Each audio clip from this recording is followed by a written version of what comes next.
What if the world you see around you isn't real? What if for just a split second time itself could break, and everything you thought you knew was erased? What happens when you find yourself trapped in a glitch? On Friday the 13th, something strange happened to one man.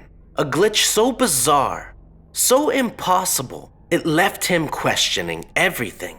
And it all started with a simple flicker in the night. Tonight, we're diving into the mystery of a man who experienced a chilling glitch in the Matrix. A glitch that rewound time.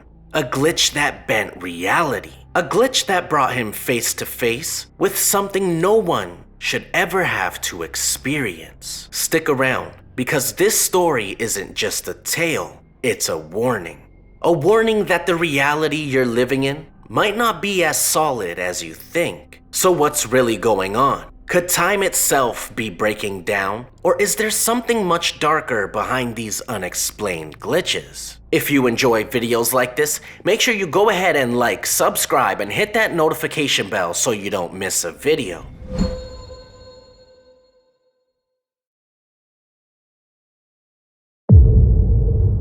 It was a quiet Friday the 13th, the kind of evening that seemed to bend the laws of reality.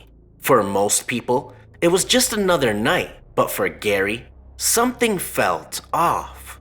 He had just moved into a small, slightly run-down apartment in the city, cheap rent, a perfect place to settle in after a hectic few months. The building was older, the kind with creaky stairs and peeling wallpaper. But it had a certain charm, the kind of quiet charm that often masked the strange. But one evening on Friday the 13th, he'd been working late at his desk, the glow from his computer screen illuminating the dim room, casting long shadows on the walls. As the clock ticked closer to midnight, Gary rubbed his tired eyes and checked his phone. It was 11:57 p.m. He glanced out the window, expecting to see the usual busy city streets, but instead, there was an unnatural stillness. The streetlights outside flickered, almost as if they were stuttering in place, flashing rapidly like a strobe light. He blinked, unsure if he was seeing things. It was just a power surge, he thought, shaking it off, trying to get back to work. But the unease lingered in his gut, gnawing at him. The lights flickered again, but this time it wasn't just the street lamps. Everything seemed to glitch. The sound of the city, cars honking, the low hum of distant traffic seemed to stutter, as if the world had momentarily skipped a frame. As Gary's heart quickened, he glanced at his phone again. 11:57. A cold shiver ran down his spine. He forced himself to look back out the window. And that's when he saw him, a man standing in the distance on the sidewalk. Gary squinted, unsure at what he was seeing at first. The figure was motionless, suspended in mid-step, as if frozen in time. He was dressed in a dark coat, making him a silhouette against the streetlights. But there was something just off about his movement. It was stiff, unnatural. The man wasn't walking. He was just stuck in place. Then, the impossible happened. The man glitched. In a single jarring moment, the figure rewound, like the world had been pulled backward. The man back at the starting point, mid-step, as though nothing had happened. Gary's eyes widened in disbelief. It was as though time had skipped back in that single instant. The figure's movement was static, like a broken record. Gary's pulse began to race. He checked the time once more. 11:57.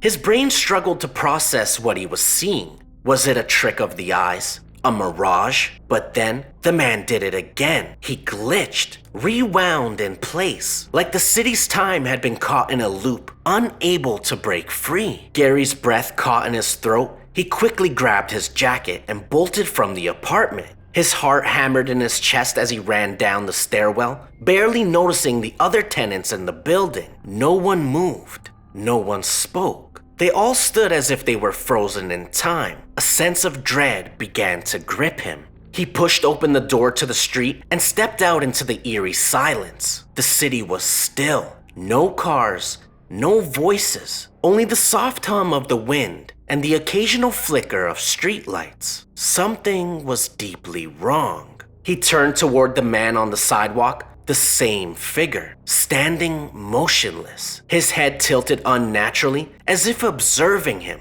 Gary's legs froze as the man's eyes seemed empty, as though the gaze wasn't meant for him, but something else, something beyond him. And then it happened again. The man glitched. The world itself rewound like a tape record caught in a loop. In an instant, Gary was back in his apartment, standing in front of the window. His heart raced, his breath shallow. As his mind struggled to catch up with the impossible, he looked down at his phone in his hand, the screen glowing with the same time, 11:57.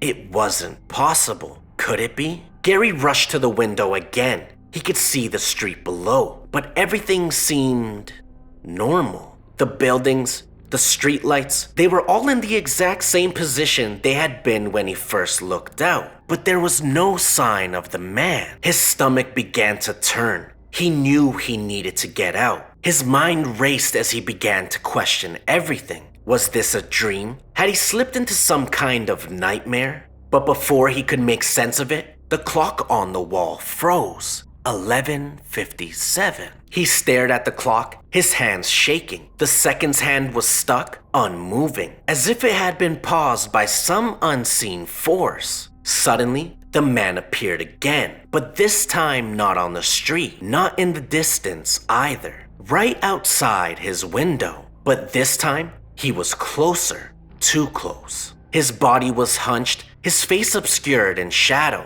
and his eyes, those hollow, empty eyes, stared directly at Gary. The air grew thick, like the weight of time itself was pressing in. Gary backed away from the window, his heart pounding in his chest. He had to escape, but his legs felt paralyzed, rooted to the floor. Then came the worst part. It seemed like the world itself froze. The wind stopped. The hum of the city went silent. Everything, every sound, every movement. A strange ringing filled his ears, a high-pitched tone that seemed to come from nowhere and everywhere at once. It was deafening, but not in a painful way. It was a soundless sound, a break in reality itself. Then a whisper. It was soft, almost a breath, but it carried across the stillness like a command. He turned, but there was no one there, no one to see. The whisper came again,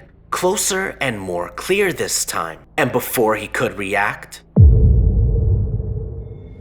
the world snapped back into place. The city returned to life. The lights flickered back on. People walked past, chattering, going about their business as if nothing had happened. Gary stood there, trembling, unable to move. Time had somehow rewound itself, like the universe had played a trick on him, a glitch, something he couldn't explain. He checked his phone again, and it was 11:58 p.m., but it didn't feel right. His mind felt fractured, his sense of reality slipping through his fingers. He glanced out the window one last time. The man was gone. But something told him it wasn't over. That Friday the 13th and the glitch, whatever it was far from finished. So what do you think? Was this just a weird coincidence? Or did Gary really slip through a crack in the fabric of reality itself? A glitch in the matrix? Or something far darker, waiting just beneath the surface? One thing is certain. Whatever happened that night, it wasn't just a random accident. It was a sign of something bigger, something watching. Maybe it's already happening to someone else right now. Maybe it's even happening to you.